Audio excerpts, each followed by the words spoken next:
Welcome to ವಿದ್ಯಾದಾನ defence academy. ಇವತ್ತು ನೇವಿಯಲ್ಲಿ ಬಂದಂತಹ ಒಂದು ಹೊಸ ನೋಟಿಫಿಕೇಶನ್ ಬಗ್ಗೆ ನೋಡೋಣ. ಈ ನೇವಿಯಲ್ಲಿ ಬಂದಂತಹ SSR ಮೆಡಿಕಲ್ ಅಸಿಸ್ಟೆಂಟ್ ನೋಟಿಫಿಕೇಶನ್ ಬಗ್ಗೆ ಇವತ್ತು ನಾನು ಸಂಪೂರ್ಣವಾದ ಮಾಹಿತಿ ನಿಮ್ಗೆ ಒದಗಿಸ್ತೇನೆ. ಯಾರೆಲ್ಲ ಎಲಿಜಿಬಲ್ ಇದರಿ, ಎಕ್ಸಾಮ್ ಒಳಗೆ ಯಾವ ಸಬ್ಜೆಕ್ಟ್ ಬರ್ತಾವು, ಮತ್ತು ಇಲ್ಲಿ ಎಷ್ಟು ಮಾರ್ಕ್ಸಿಂದ ಎಕ್ಸಾಮ್ ಇರ್ತೈತಿ, ಎಷ್ಟು ಸ್ಟೇಜಿನ ಎಕ್ಸಾಮ್ ಐತಿ, ಅಷ್ಟರಿಂದ ಏನಪ್ಪಾ ಅಂತಂದ್ರೆ ಯಾವಾಗ ಎಕ್ಸಾಮ್ ಐತೆ ಅನ್ನೋದನ್ನ ನಾ ಇಲ್ಲಿ ನಿಮಗೆ ತಿಳಿಸಿ ಕೊಡ್ತೇನೆ, ಸರಿನಾ? ಹಾಗಾದ್ರೆ ಫಸ್ಟ್ ಬರ್ರಿ, ಇದು ಬಂದ್ಬಿಟ್ಟು ನೇವಿ. ಇದು ಅಷ್ಟರಿಂದ ಏನಪ್ಪಾ ಅಂತಂದ್ರೆ ಇದು ಅನ್ಮ್ಯಾರಿಡ್ ಮೇಲ್ಸ್ಗೆ ಐತಿ. ಅಂದ್ರೆ ಇದು ಓನ್ಲಿ ಫಾರ್ ಯಾರಿಗಪ್ಪ ಅಂತಂದ್ರೆ ಗಂಡು ಮಕ್ಕಳಿಗೆ, ಅದು ಯಾರಿಗಂದ್ರೆ ಅನ್ಮ್ಯಾರಿಡ್ ಇದ್ದವ್ರಿಗೆ. ಈ ಸಲದ ಒಂದು ವಿಶೇಷತೆ ಏನಪ್ಪಾ ಅಂದ್ರೆ 2 ಬ್ಯಾಚಿನ ವೇಕೆನ್ಸಿಗಳನ್ನ ಸೇರಿಸ್ಬಿಟ್ಟು ಒಂದೇ ಸರಿ ಕಳೆದ 2 ಬ್ಯಾಚಿನ ವೇಕೆನ್ಸಿ ನೀವು ಇಲ್ಲಿ ಸ್ವಲ್ಪ ನೋಡ್ತಿರ್ಬೋದು. 2 ಬ್ಯಾಚಿನ ವೇಕೆನ್ಸಿ ಸೇರಿಸಿ ಒಂದೇ ಸರಿ ಕಳೆದ 2025 ಮತ್ತೆ 2026 ಅಂತ ಎಲ್ಲಾ ವೇಕೆನ್ಸಿಗಳನ್ನ ಸೇರಿಸಿ ಒಂದೇ ಸರಿ ಕಳೆದ. ನಾವು ಗೆಸ್ಟ್ ಮಾಡ್ಕೊಳಕತ್ತೀವಿ ಸರಿ ಸುಮಾರು ಒಂದು 700 ವೇಕೆನ್ಸಿ ಇರಬಹುದು ಅಂತ ಗೆಸ್ಟ್ ಮಾಡ್ಕೊಳಕತ್ತೀವಿ, ಆಯ್ತಾ? ಹಾಗಾದ್ರೆ ಈ 700 ವೇಕೆನ್ಸಿಗಳಿಗೆ ಯಾರೆಲ್ಲ ಎಲಿಜಿಬಲ್ ಅದಾರ, ಏನ್ ಎಜುಕೇಶನ್ ಕ್ವಾಲಿಫಿಕೇಶನ್ ಆಗಿರ್ಬೇಕು ನೋಡ್ರಿ. ಏನೆಲ್ಲ ಎಜುಕೇಶನ್ ಕ್ವಾಲಿಫಿಕೇಶನ್ ಆಗಿರ್ಬೇಕು ಅಂತಂದ್ರೆ 10+2 ಎಕ್ಸಾಮಿನೇಷನ್ ಕ್ಲಿಯರ್ ಮಾಡಿರ್ಬೇಕು, ಕಂಪಲ್ಸರಿ ಫಿಸಿಕ್ಸ್ ಕೆಮಿಸ್ಟ್ರಿ ಬಯಾಲಜಿ ತಗೊಂಡಿರ್ಬೇಕು. ಅಂದ್ರೆ ನೀವು ಕಂಪಲ್ಸರಿ ಏನಪ್ಪಾ ಅಂದ್ರೆ ಸೈನ್ಸ್ ಬ್ಯಾಕ್ ಗ್ರೌಂಡ್ ದವರ ಇರಬೇಕು ಅಂತ ಹೇಳಕತ್ತ ನಾವು ಇಲ್ಲಿ, ಆಯ್ತಾ? ಸೊ ಸೈನ್ಸ್ ಬ್ಯಾಕ್ ಗ್ರೌಂಡ್ ದವ್ರ ಇದ್ದು ಒಟ್ಟ ನಿಮ್ದ ಏನಪ್ಪಾ ಅಂತಂದ್ರ ಪ್ರತಿ ಸಬ್ಜೆಕ್ಟ್ ಅಲ್ಲ ಅಗ್ರಿಗೇಟ್ ಒಳಗ 50% ಮಾರ್ಕ್ಸ್ ಇರ್ಬೇಕು. ಅಂದ್ರೆ ಟೋಟಲ್ ಅಗ್ರಿಗೇಟ್ ನಿಮ್ದು ಪರ್ಸೆಂಟೇಜ್ 50 ಇರಬೇಕು, ಜೊತೆಗೆ ಸಬ್ಜೆಕ್ಟ್ ವೈಸ್ 40% ಇರಬೇಕು. ನೋಡ್ರಿ, ಅಗ್ರಿಗೇಟ್ 50% ಇದ್ದು ಸಬ್ಜೆಕ್ಟ್ ವೈಸ್ 40% ಇರಬೇಕು, ಕಂಪಲ್ಸರಿ ಸೈನ್ಸ್ ಮಾಡಿರ್ಬೇಕು. ಇದು ಏನಪ್ಪಾ ಅಂದ್ರೆ ಎಜುಕೇಶನ್ ಕ್ವಾಲಿಫಿಕೇಶನ್. ಸರಿ, ಆಯ್ತು. ಎಜುಕೇಶನ್ ಕ್ವಾಲಿಫಿಕೇಶನ್ ಆದ್ಮೇಲೆ ಡೇಟ್ ಆಫ್ ಬರ್ತ್ ಏನ್ ಇರಬೇಕು sir? Date of birth clear ಆಗಿ ಮೆನ್ಷನ್ ಮಾಡಿ ನೋಡ್ರಿ, ಇಲ್ಲ ಝೂಮ್ ಮಾಡ್ತೀನಿ ನೋಡ್ರಿ ಡೇಟ್ ಆಫ್ ಬರ್ತ್ ನ.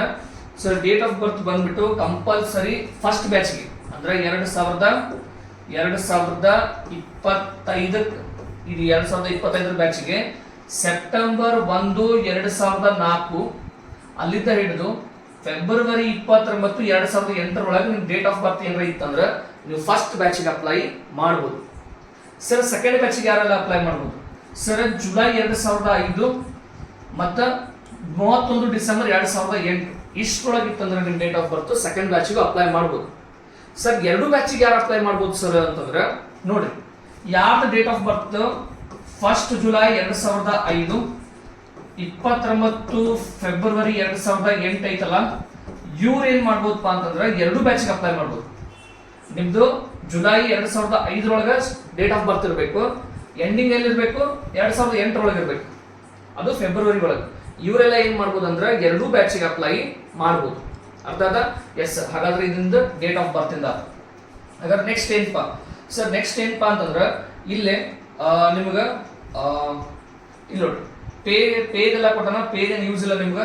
ಮತ್ತೆ ನೋಡ್ರಿ ಸೆಲೆಕ್ಷನ್ ಪ್ರೊಸೆಸ್ ನೋಡ್ರಿ, ಸೆಲೆಕ್ಷನ್ ಪ್ರೊಸೆಸ್ ಬಹಳ ಸಿಂಪಲ್ ಐತಿ ಸರ್. ಸೆಲೆಕ್ಷನ್ ಪ್ರೊಸೆಸ್ ಏನಪ್ಪಾ ಅಂತಂದ್ರ ನೀವು 2025 2026 ಅಂದ್ರೆ 2 ಬ್ಯಾಚ್ಗಳಿಗೆ ಫಸ್ಟ್ ಸ್ಟೇಜ್ ಎಕ್ಸಾಮ್ ಅಂದ್ರೆ ನೋಡ್ರಿ ಒಟ್ಟಾರೆ ಇಲ್ಲೇ 2 ಸ್ಟೇಜ್ ಎಕ್ಸಾಮ್ ಇರ್ತಾವ, ಸ್ಟೇಜ್ 1 ಸ್ಟೇಜ್ 2 ಅಂತ ಹೇಳಿ. ಸ್ಟೇಜ್ 1 ಅಂಡ್ ಸ್ಟೇಜ್ 2 ಎಕ್ಸಾಮ್ ಅಂತ ನಾ ಹೇಳ್ತೇನೆ. ಏನೇನ್ ಸಿಲೆಬಸ್ ಬರುತ್ತ ಸ್ಟೇಜ್ 1 ಒಳಗ ಸ್ಟೇಜ್ 2 ಒಳಗೆ ಏನ್ ಬರುತ್ತೆ ನಾ ಹೇಳ್ತೇನೆ, ಸರಿ? So stage 1 exam 2 batch common. In case ನೀ ಸ್ಟೇಜ್ 1 ಎಕ್ಸಾಮ್ ಕ್ಲಿಯರ್ ಮಾಡಿದ್ವಿ ಅಂತಂದ್ರ ನೀ ನೆಕ್ಸ್ಟ್ ಬರುವಂತ 2 ಬ್ಯಾಚ್ ಸೆಕೆಂಡ್ ಸ್ಟೇಜ್ ಎಕ್ಸಾಮ್ ಬರೀಬಹುದು. ಇನ್ ಕೇಸ್ ನೀ ಸ್ಟೇಜ್ 1 ಎಕ್ಸಾಮ್ ಕ್ಲಿಯರ್ ಮಾಡಿಲ್ಲ ಅಂದ್ರ 2 ಬ್ಯಾಚ್ ಇಂದ ನೀನ್ ಏನ್ ಮಾಡ್ತಾರ, ಎಲಿಮಿನೇಟ್ ಮಾಡ್ತಾರ. ಹಾಗಾದ್ರೆ 2 ಬ್ಯಾಚಿಗೆ ಒಂದೇ ಒಂದು ಸ್ಟೇಜ್ 1 ಎಕ್ಸಾಮ್, ಸರಿನಾ? ಎಸ್ ಸರ್, ಸರಿ ಆಯ್ತು. ಅದಾದ್ಮೇಲೆ ಸ್ಟೇಜ್ 1 ಕ್ಲಿಯರ್ ಆದ್ಮೇಲೆ ನಿಮ್ಗೆ ಏನ್ ಮಾಡ್ತಾರ, ಸ್ಟೇಜ್ 2ಗೆ ಅಲೋ ಮಾಡ್ತಾರ. ಸ್ಟೇಜ್ 2ಗೆ ಅಲೌ ಮಾಡ್ತಾರ and compulsory CBT compulsory computer based test ಇರ್ತೈತಿ, ಸರಿನಾ?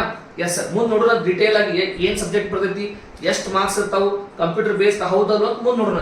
ಈಗ ಒಂದ್ ಸ್ವಲ್ಪ ಡೇಟ್ಸ್ ನೋಡ್ಬಿಡೋಣ, ಏನ್ ಡೇಟ್ಸ್ ಅದಾವ ಅಂತ ಹೇಳಿ. ಇಲ್ಲಿ ನೋಡ್ರಿ ಡೇಟ್ಸ್ ನೋಡ್ಕೊರಿ ಸರ್. ನಿಮ್ದು ಫಸ್ಟ್ ಸ್ಟೇಜ್ ಎಕ್ಸಾಮ್ ಅದಕ್ಕೆ ಅಪ್ಲಿಕೇಶನ್ ವಿಂಡೋ ಓಪನ್ ಆಗುತ್ತೆ 29 ಮಾರ್ಚ್ಗೆ. ಅಂದ್ರೆ ಅಪ್ಲಿಕೇಶನ್ ಯಾವಾಗ ಓಪನ್ ಆಗುತ್ತೆ? 29 ಮಾರ್ಚ್ಗೆ ಓಪನ್ ಆಗುತ್ತೆ. ಸೊ ಇಲ್ಲಿವರೆಗೂ ಅಪ್ಲಿಕೇಶನ್ ಓಪನ್ ಆಗಿಲ್ಲ. ಇನ್ನು ಒಂದು ವಾರ ಅಥವಾ ಇನ್ನೊಂದು 8 ದಿವಸದಾಗ ಏನಾಗುತ್ತೆ ಅಪ್ಲಿಕೇಶನ್ ಓಪನ್ ಆಗುತ್ತೆ. ಎಷ್ಟು ಎಂಡಿಂಗ್ ಡೇಟ್ ಕೊಟ್ಟಾನ? 10 ಏಪ್ರಿಲ್ ಮಟ್ಟ ಕೊಟ್ಟಾನ ಸರ್. 2 ಸ್ಟೇಜಿಗೂ ನೀನೇನ್ ಮಾಡಿ, 2 ಸ್ಟೇಜ್ 2 ಬ್ಯಾಚಿಗೂ ನೀನು ಅಪ್ಲಿಕೇಶನ್ ಈ ಡೇಟ್ ಒಳಗ ಹಾಕೋಬೇಕು. ಒಂದು ನೆಕ್ಸ್ಟ್ ನಿಂದ ಕರೆಕ್ಷನ್ ವಿಂಡೋ, ಕರೆಕ್ಷನ್ ಅಂದ್ರೆ ನೀ ಏನು ತಪ್ಪ ಹಾಕಿದ್ವಿ ಅಪ್ಲಿಕೇಶನ್ ಒಳಗೆ ಅಂದ್ರೆ ಅದು 14 ರಿಂದ 14 ತಾರೀಕು 14 ರಿಂದ 16 ತಾರೀಕು ಏಪ್ರಿಲ್ ತಿಂಗಳದಾಗ ಏನ್ ಮಾಡ್ಕೋಬೇಕು ಅದನ್ನ ನೀನು ತಿದ್ದುಪಡಿ ಮಾಡ್ಕೋಬೇಕು ಅಪ್ಲಿಕೇಶನ್. ಅಷ್ಟೇ ಅಲ್ಲದ ಸ್ಟೇಜ್ 1 ಅನೌನ್ಸ್ಮೆಂಟ್ ಮೇ 2025.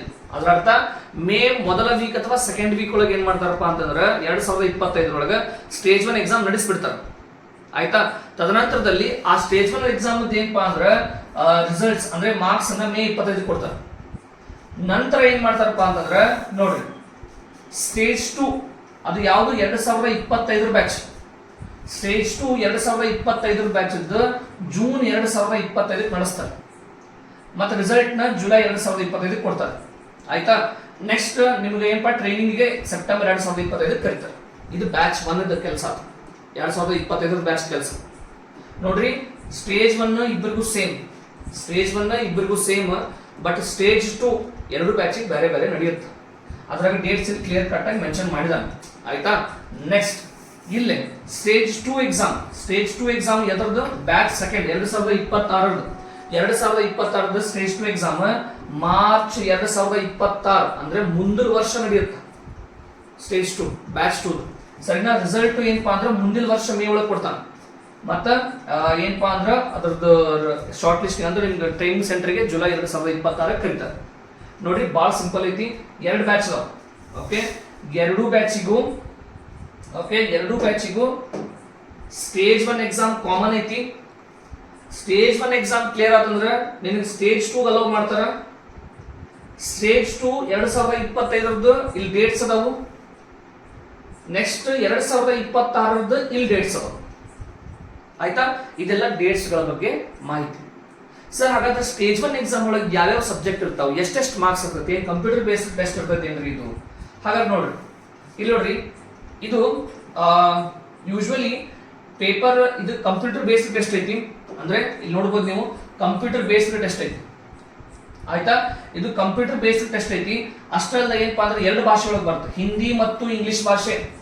ಹಿಂದಿ ಮತ್ತು ಇಂಗ್ಲಿಷ್ ಭಾಷೆಯಲ್ಲಿ SSR ಮೆಡಿಕಲ್ ಅಸಿಸ್ಟೆಂಟ್ ಬರ್ತೈತಿ. ಆಯ್ತಾ? ಸಬ್ಜೆಕ್ಟ್ ಏನಿರ್ತಾವ ಸರ್? 4 ಸೆಕ್ಷನ್ ಇರ್ತಾವ. ಇಂಗ್ಲಿಷ್, ಸೈನ್ಸ್, ಬಯಾಲಜಿ ಮತ್ತು GK. 4 subject, 4 section. ಸರಿನಾ? ಒಟ್ಟಾರೆ ನಿಮ್ಗೆ ಎಷ್ಟಪ್ಪ ಅಂದ್ರೆ 100 ಪ್ರಶ್ನೆಗಳು ಇರ್ತಾವ. ಒಟ್ಟಾರೆ ಎಷ್ಟು? 100 ಪ್ರಶ್ನೆಗಳು ಇರ್ತಾವ. ಸರಿನಾ? ಸಿಲೆಬಸ್ ಅಂತ ಕೊಟ್ಬಿಟ್ಟಾನೆ. 10+2 ಏನಪ್ಪಾ ಅಂದ್ರೆ ಸಿಲೆಬಸ್ ಮೆನ್ಷನ್ ಮಾಡಕತ್ತಾನ. ಸರಿ, ಓಕೆ ಸರ್. ನೆಕ್ಸ್ಟ್ ಹಂಗಾದ್ರೆ ನೆಕ್ಸ್ಟ್ ನೋಡ್ರಿ, ಅವ ಏನ್ ಹೇಳ್ತಾನಂದ್ರ ಎಷ್ಟು ತಾಸು ಎಕ್ಸಾಮ್ ಇರ್ತೈತಿ ಸರ್? ನೋಡ್ರಿ, ಎಕ್ಸಾಮ್ ಇಲ್ಲಿ ಕೊಟ್ಟ ನೋಡ್ರಿ, duration of examination will be 1 hour. ಅಂದ್ರೆ 1 ತಾಸು ಒಳಗಡೆ ನೀವು 100 ಕ್ವಶನ್ ಗಳನ್ನ ಬರೀಬೇಕಾಗತ್ತ. ಅದು ಕಂಪ್ಯೂಟರ್ ಬೇಸ್ಡ್ ಇರ್ತೈತಿ, ಮಲ್ಟಿಪಲ್ ಚಾಯ್ಸ್ ಕ್ವಶನ್ ಇರ್ತಾವು. ಸರಿನಾ? Yes sir. ಇದಾದ್ಮೇಲೆ ಇಲ್ಲಿ ನೋಡ್ರಿ, ಒಟ್ಟಾರೆಯಾಗಿ 100 ಕ್ವಶನ್, ಒಂದು ಕ್ವಶನ್ ತಪ್ಪಾದ್ರೆ ನೆಗೆಟಿವ್ ಮಾರ್ಕಿಂಗ್ ಬಂದು 0.25 ಮಾರ್ಕ್ಸ್. ಅಂದ್ರೆ 4 ಕ್ವಶನ್ ತಪ್ಪಾದ್ರೆ 1 ಮಾರ್ಕ್ಸ್ ತೆಗಿತಾನ. ಅರ್ಥ ಆದ? ಇದು ನೆಗೆಟಿವ್ ಮಾರ್ಕಿಂಗ್. ಸರಿ, ಎಸ್ ಸರ್. ಮುಂದೋಗ್ರಿ. ಅಪ್ಲಿಕೇಶನ್ ಫೀಸ್ ಎಷ್ಟೈತಪ್ಪ ಅಂದ್ರೆ 550 ರೂಪಾಯಿ ಐತಿ, ಪ್ಲಸ್ 18% GST ಹಚ್ತಾರೆ. ಅದರ ಅರ್ಥ ಸಂವೇರ್ ನಿಯರ್ 630 645 ರೂಪಾಯಿವರೆಗೂ ಆಗುತ್ತೆ ನಿಮ್ಗೆ, ಹೆಚ್ಚು ಕಡಿಮೆ. ಆಯ್ತಾ?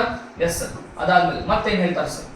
ನೀವು ಇನ್ ಕೇಸ್ ಸ್ಟೇಜ್ 1 ಒಳಗೆ ಕ್ಲಿಯರ್ ಮಾಡ್ಬೇಕಂತ ತಿಳ್ಕೊರಿ. ನೀವು ಬರ್ದಿರಪ್ಪ 100 ಮಾರ್ಕ್ಸ್ ನೆಗೆಟಿವ್ ಮಾರ್ಕಿಂಗ್ ಎಲ್ಲ ಬರ್ದು ಸ್ಟೇಜ್ 1 ಮುಗಿಸ್ಕೊಂಡ್ ಬಂದಿರಿ ಸರ್. ಸೆಲೆಕ್ಷನ್ ಹೆಂಗ್ ಹಿಡಿತಾರೆ ಸರ್? ಸೆಲೆಕ್ಷನ್ ಸ್ಟೇಟ್ ವೈಸ್ ಹಿಡಿತಾರೆ. 1ನೇದ್ದು, 2ನೇದ್ದು ಸರ್, ಪ್ರತಿ ಸೆಕ್ಷನ್ನಾಗೂ ಕಟ್ ಆಫ್ ಕ್ಲಿಯರ್ ಮಾಡ್ಬೇಕು. ಫಾರ್ ಎಕ್ಸಾಂಪಲ್ ಇಲ್ಲಿ 4 ಸೆಕ್ಷನ್ ಅದಾವಲ್ಲ, ಇವು 4 ಸೆಕ್ಷನ್ ಅದಾವಲ್ಲ, ಈ 4 ಸೆಕ್ಷನ್ನಾಗ ಮಿನಿಮಮ್ ಮಾರ್ಕ್ಸ್ ಅಂತ ಇಟ್ಟಿರ್ತಾರೆ. ಆ ಮಿನಿಮಮ್ ಮಾರ್ಕ್ಸ್ ಕ್ಲಿಯರ್ ಮಾಡ್ಲೇಬೇಕು. ಹೇಳಿದ ನೋಟಿಫಿಕೇಶನ್ ಹೇಳಿದಾನ. ಆಯ್ತಾ? 4 ಸೆಕ್ಷನ್ನಾಗ ಮಿನಿಮಮ್ ಮಾರ್ಕ್ಸ್ ಕ್ಲಿಯರ್ ಮಾಡಬೇಕು. ಜೊತೆಗೆ ಅವು 4 ಕೂಡಿಸಿದಾಗ ಅಗ್ರಿಗೇಟು ಕ್ಲಿಯರ್ ಆಗ್ಬೇಕು. ಟೋಟಲ್ ಮಾರ್ಕ್ಸ್ ಕ್ಲಿಯರ್ ಆಗ್ಬೇಕು. ಕಟ್ ಆಫ್ ನೋಡ್ರಿ, ಸೆಕ್ಷನಲ್ ಕಟ್ ಆಫ್ ಐತಿ. ಒಂದ ಮಾತನ್ನ ಹೇಳ್ಬೇಕಂದ್ರೆ, ಆಯ್ತಾ? ನೀವು ಸೆಕ್ಷನಲ್ ಕಟ್ ಆಫ್ ಕ್ಲಿಯರ್ ಮಾಡಿ ಅಗ್ರಿಗೇಟ್ ಕ್ಲಿಯರ್ ಮಾಡಿದಾಗ ಏನಪ್ಪಾ ಅಂದ್ರೆ ನೀವು ಸೆಕೆಂಡ್ ರೌಂಡಿಗೆ ನಿಮ್ಮನ್ನ ಅಲೌ ಮಾಡ್ತಾರೆ. ಸರಿನಾ? Yes sir. ಆಮೇಲೆ ಯಾರ್ಯಾರ್ದು NCC ಐತಲ್ಲ, ಯಾರ್ಯಾರ್ದು NCC ಸರ್ಟಿಫಿಕೇಟ್ ಐತಲ್ಲ ಅವರಿಗೆ ಇಲ್ಲಿ ನೋಡಿ, NCC ಸರ್ಟಿಫಿಕೇಟ್ ಅಂತ ಹೇಳ್ತಾರೆ. ಯಾರಿಗೆ NCC ಸರ್ಟಿಫಿಕೇಟ್ ಐತಿ ಅವರಿಗೆ ಫಸ್ಟ್ ಸ್ಟೇಜ್ ಎಕ್ಸಾಮ್ ಇಲ್ಲ, ಡೈರೆಕ್ಟ್ ಸೆಕೆಂಡ್ ಸ್ಟೇಜ್ ಎಕ್ಸಾಮ್ಗೆ ಹೋಗ್ತೀರಿ. ಅಲ್ಲೂ ಇವನ್ ಸ್ವಲ್ಪ ಬೆನಿಫಿಟ್ಸ್ ಇರ್ತಾವ ನಿಮ್ಗೆ. NCC C ಸರ್ಟಿಫಿಕೇಟ್ ಯಾರ ಹತ್ರ ಐತಿ ಅವರಿಗೆ ಸ್ಟೇಜ್ 1 ಎಕ್ಸಾಮ್ ಇಲ್ಲ. ಸರಿನಾ? ಆಯ್ತು. ಸೊ ಸ್ಟೇಜ್ 2 ಎಕ್ಸಾಮ್ ಏನಿರುತ್ತೆ ಸರ್? ಸ್ಟೇಜ್ 2 ನೀನು ಹೋದ ತಕ್ಷಣ ಏನ್ ಮಾಡ್ತಾರ ಅಂದ್ರೆ ಫಸ್ಟ್ ನೀನ್ ಫಿಸಿಕಲ್ ತಗೊಂತಾರೆ. ಫಸ್ಟ್ ಏನ್ ಮಾಡ್ತಾರ ಫಿಸಿಕಲ್ ತಗೊಂತಾರ ಸ್ಟೇಜ್ 2 ಆಯ್ತಾ. ಅದಾದ್ಮೇಲೆ ಎಷ್ಟು ಏನಿರ್ತದೆ ಫಿಸಿಕಲ್ 1.6 ಕಿಲೋಮೀಟರ್ 6 ನಿಮಿಷ, ಸ್ಕ್ವಾಟ್ಸ್ 20, ಪುಷಪ್ಸ್ 15 ಏನಪ್ಪಾ ಅಂದ್ರೆ ಬೆಂಟ್ ನೀ ಸಿಟಪ್ಸ್ ಆಯ್ತಾ. ಇಷ್ಟೇನಪ್ಪ ಅಂದ್ರೆ ಫಿಸಿಕಲ್. ಈ ಫಿಸಿಕಲ್ ಕ್ಲಿಯರ್ ಆದ್ಮೇಲೆ ನಿನಗೆ ಏನ್ ಮಾಡ್ತಾನ ಸ್ಟೇಜ್ 2 ಎಕ್ಸಾಮ್ ಅವತ್ತೇ ಕಂಡಕ್ಟ್ ಮಾಡ್ತಾನೆ. ಫಿಸಿಕಲ್ ಮುಗಿಸಿ ಡೈರೆಕ್ಟ್ ನಿನ್ಗೆ ಎಕ್ಸಾಮ್ಗೆ ಕರ್ಕೊಂಡು ಹೋಗ್ತಾನೆ ಆಯ್ತಾ. ಸ್ಟೇಜ್ 2 ಎಕ್ಸಾಮ್ ಸೇಮ್ ಸಬ್ಜೆಕ್ಟ್ ಮತ್ತು ಅವೇ 4 subject. For example 100 question, each question will carry 1 marks and also Hindi ಮತ್ತೆ ಇಂಗ್ಲಿಷ್ ಏನಪ್ಪಾ ಅಂದ್ರೆ ಇಲ್ಲಿ ಅವ 2 ಭಾಷೆ ಒಳಗೆ ಬರ್ತೈತಿ. ಸೇಮ್ ಅವ 4 subject, English, science, biology, general awareness, sectional cut off ಇರ್ತೈತಿ ನೆನಪಿರ್ಲಿ. ಜೊತೆಗೆ ಏನಪ್ಪಾ ಅಂದ್ರೆ ಅಗ್ರಿಗೇಟ್ ಕ್ಲಿಯರ್ ಮಾಡಿದ್ರೆ ಸೆಕೆಂಡ್ ಸ್ಟೇಜ್ ಕ್ಲಿಯರ್ ಆಗ್ತಲ್ಲ, ನಿಂಗೆ ನೆಕ್ಸ್ಟ್ ಏನ್ ಮಾಡ್ತಾರ ಮೆಡಿಕಲ್ ಮಾಡ್ತಾರ. ಮೆಡಿಕಲ್ ಆದ್ಮೇಲೆ ಏನಪ್ಪಾ ಅಂದ್ರೆ ಸೆಲೆಕ್ಷನ್ಗೆ ನಿಂದ ಹೆಸರು ಬರ್ತೈತಿ. ಸರಿನಾ? Yes sir. ಇದೇನಪ್ಪಾ ಅಂದ್ರೆ ಎಂಟೈರ್ SSR ನೋಟಿಫಿಕೇಶನ್ ಬಗ್ಗೆ ಮಾಹಿತಿ. ಸರ್ ಇನ್ನೊಂದು ವಿಶೇಷವಾಗಿ ಮಾಹಿತಿ ಇಲ್ಲಿ ವಿಶೇಷವಾಗಿ ಮೆನ್ಷನ್ ಮಾಡಿದಾನ, ಯಾರೆಲ್ಲ ಈ ವರ್ಷ ಇದೇ ವರ್ಷ ಮೊನ್ನೆ ಬರ್ದಿರಲ್ಲ ಎಕ್ಸಾಮ್, ನೀವು ಮೊನ್ನೆ ಏನ್ ಎಕ್ಸಾಮ್ ಬರ್ದಿರಲ್ಲ ನೀವು ಸೆಕೆಂಡ್ PUC ಎಕ್ಸಾಮ್, ಅವರು ಸಹ SSR ಅಪ್ಲಿಕೇಶನ್ ಹಾಕಬಹುದು. ಆದ್ರೆ ಒಂದು ಕಂಡೀಷನ್, ಸೆಲೆಕ್ಷನ್ ಆಗಿದ್ದ ದಿವಸ ನೀವೆಲ್ಲ ಡಾಕ್ಯುಮೆಂಟ್ಗಳನ್ನ ಅಂದ್ರೆ ಸೆಕೆಂಡ್ PUC ಪಾಸ್ ಆದಂತ ಡಾಕ್ಯುಮೆಂಟ್ ನ ನೀವೇನ್ ಮಾಡ್ಬೇಕು ಸಬ್ಮಿಟ್ ಮಾಡಬೇಕು. ಅದು ಒಂದು ಏನಪ್ಪಾ ಅಂದ್ರೆ ಇದ್ರ ನಿಮ್ಗೆ ಅಲೋ ಮಾಡಿದಾನೆ. ಸರಿನಾ? Yes sir. ಸರ್ ಇಲ್ಲಿ ಹೈಟ್ ಎಷ್ಟು ಇರಬೇಕು ಸರ್? ಹೈಟ್ ನೋಡ್ರಿ, ಹೈಟ್ ಮೆನ್ಷನ್ ಮಾಡ್ಯಾರ ಆಸ್ ಯೂಶುವಲ್ 157 ಸೆಂಟಿಮೀಟರ್ ಇರಲೇಬೇಕು. ಅದಕ್ಕಿಂತ ಕಡಿಮೆ ಇರಬಾರ್ದು, ಅದಕ್ಕಿಂತ ಹೆಚ್ಚಿಗೆ ಇದ್ರೆ ನಡೆಯುತ್ತೆ. ಸರಿನಾ? Yes sir. ಬಾಕಿ ಟ್ಯಾಟೂಸ್ ನಿಮ್ಗೆ 4 ಆರ್ಮ್ಸ್ ಅಂದ್ರೆ ಇಲ್ಲಿ ಇನ್ನರ್ ಆರ್ಮ್ಸ್ ಹೋಗಿದ್ರೆ ನಡೀತೈತಿ, ಬಾಕಿ ಎಲ್ಲೂ ಇರಬಾರ್ದು ಮೆನ್ಷನ್ ಮಾಡಿದಾರೆ. ಸೊ ಟ್ಯಾಟೂಸ್ ನಿಮ್ಗೆ ಗೊತ್ತಿರುತ್ತೆ ಯೂಶುವಲಿ. ಸರಿನಾ? ಐಸೈಟ್ ಅಂತೂ ಇಲ್ಲ ಐತಿ 6/12 6/12. ಸೊ ಇದು ಐಸೈಟ್ ಕರೆಕ್ಷನ್ ನಿಮ್ಗೆ ಮೆಡಿಕಲ್ ದಿವಸ ಗೊತ್ತಾಗುತ್ತೆ. ಸೊ ಇಷ್ಟೆಲ್ಲ ಏನಪ್ಪಾ ಅಂತಂದ್ರೆ ಇದು ನಿಮ್ದು ಏನಪ್ಪಾ ಅಂದ್ರೆ SSR ಮೆಡಿಕಲ್ ಅಸಿಸ್ಟೆಂಟ್ಗೆ ಬೇಕಾಗಿದೆ. ನಿಮ್ಗೆ ಸಿಂಪಲ್ ವರ್ಡ್ಸ್ ನಾಗ ಹೇಳ್ಬೇಕಂದ್ರೆ 10+2 ಸೈನ್ಸ್ ಆಗಿರ್ಬೇಕು, 40% ಏನಪ್ಪಾ ಅಂತಂದ್ರೆ ಈಚ್ ಸಬ್ಜೆಕ್ಟ್ನಾಗ ಮಾರ್ಕ್ಸ್ ಆಗಿರ್ಬೇಕು, 50% ಪರ್ಸೆಂಟೇಜ್ ಆಗಿರ್ಬೇಕು ಆಯ್ತಾ. ಈ ವರ್ಷ ಇದ್ದವರು ಬರೀಬಹುದು. ಡೇಟ್ ಆಫ್ ಬರ್ತ್ ವಿಡಿಯೋನ ಸ್ಟಾರ್ಟಿಂಗ್ ಒಳಗೆ ನೋಡ್ಕೊರಿ, ಡೇಟ್ ಆಫ್ ಬರ್ತ್ ನಿಮ್ಗೆ ಗೊತ್ತಾಗುತ್ತೆ ಎಷ್ಟರಿಂದ ಎಷ್ಟೊಳಗೆ ಇರ್ಬೇಕಂತ ಹೇಳಿ. 2 ಬ್ಯಾಚಿಗೆ ಯಾರು ಅಪ್ಲೈ ಮಾಡ್ಬೋದು ಅಥವಾ ಒಂದೇ ಬ್ಯಾಚಿಗೆ ಯಾರು ಅಪ್ಲೈ ಮಾಡ್ಬೋದು ಅಂತ ಗೊತ್ತಾಗುತ್ತೆ. ಸರಿನಾ? ಸ್ಟೇಜ್ 1 ಎಕ್ಸಾಮ್ಗೆ ಎಷ್ಟು ಮಾರ್ಕ್ಸ್ ಅದಾವ ಅಂತ ಹೇಳಿದೀನಿ. ಸ್ಟೇಜ್ 1 ಎಕ್ಸಾಮ್ ಕ್ಲಿಯರ್ ಆದ್ರೆ ಸಾಕು ನಿಮ್ಗೆ 2 ಬ್ಯಾಚಿಗೆ ಅಲೋ ಮಾಡ್ತಾನೆ ಎಕ್ಸಾಮ್ ಬರಕ್ಕೆ ಆಯ್ತಾ. ಸೊ ಇದೆಲ್ಲ ಏನಪ್ಪಾ ಅಂತಂದ್ರೆ SSR ಮೆಡಿಕಲ್ ಅಸಿಸ್ಟೆಂಟ್ ಒಳಗಿರುವಂತ ಮಾಹಿತಿ. ಸರಿನಾ? ನೆಕ್ಸ್ಟ್ ಹೌ ಟು ಅಪ್ಲೈ ಅಂತ ಹೇಳಿ ನಾನು ಇನ್ನೊಂದು ವಿಡಿಯೋ ಮಾಡಿ ನಿಮ್ಗೆ ಹಾಕ್ತೀನಂತ. ಸರಿ, ಅಲ್ಲಿವರೆಗೂ ಜೈ ಹಿಂದ್.